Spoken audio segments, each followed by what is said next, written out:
नमस्कार मित्रों, स्वागत है आपका ज्ञान गंगा आयुर्वेद क्लासेस में। आज हम लोग मर्म शारीर के अंतर्गत विषयलग्न मर्म की संख्या एवं उसके नाम को याद करेंगे। तो देखते हैं कि विषयलग्न मर्म का मीनिंग क्या होता है और उसके कौन कौन से मर्म होते हैं। तो जैसा कि जानते हैं, विषयलग्न मर्म की जब संख्या की बात करते हैं तो उसकी संख्या सिर्फ 3 होती है। तो इजिली है, विषयलग्न में 3 ही मर्म है। तो देखते हैं कौन कौन से हैं। पहले मीनिंग देखते हैं, विषयलग्न का मीनिंग क्या होता है। आपसे बार बार पूछा जाता है कि विषयलग्न का मतलब बताइए। अर्थ लिखते हुए उनके नामों का या उनकी संख्या का वर्णन करें या जो भी नाम है उसका लिखें। तो देखेंगे विशल्य, 2 शब्द मिला है, विशल्य घ्न।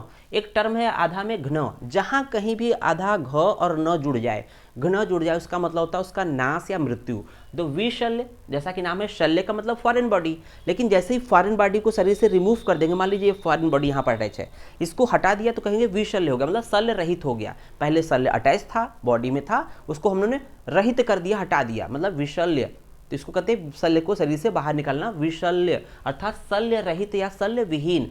जैसे ही शल्य हटाते हैं, जैसे ही शल्य रिमूव करेंगे, आप सोचेंगे इसको हटा देंगे व्यक्ति ठीक हो जाएगा, लेकिन उस कंडीशन में जो विषयलग्न मर्म होता है, इसमें वायु की प्रधानता होती है।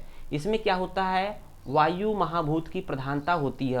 और जैसे ही शल्य को रिमूव करते हैं बॉडी से, वहाँ पर वात अपने स्थान से हट जाता है, बाहर निकल जाता है, जिसकी वजह से व्यक्ति की मृत्यु हो जाती है। तो बोला जाता है कि शल्य से युक्त व्यक्ति है, अगर फॉरेन बॉडी अटैच है, जैसे किसी को तीर लग गया इस तरह से, तो उस कंडीशन में क्या है कि उसको यह थोड़ा समय तक रहने दे।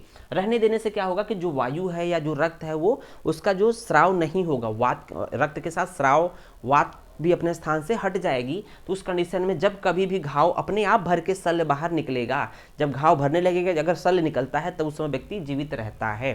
तो देखते हैं विषयलग्न मर्म की संख्या सिर्फ 3 होती है, उसमें भी सिर्फ 2 नाम है। एक स्थपनी है, 2 उत्क्षेप है।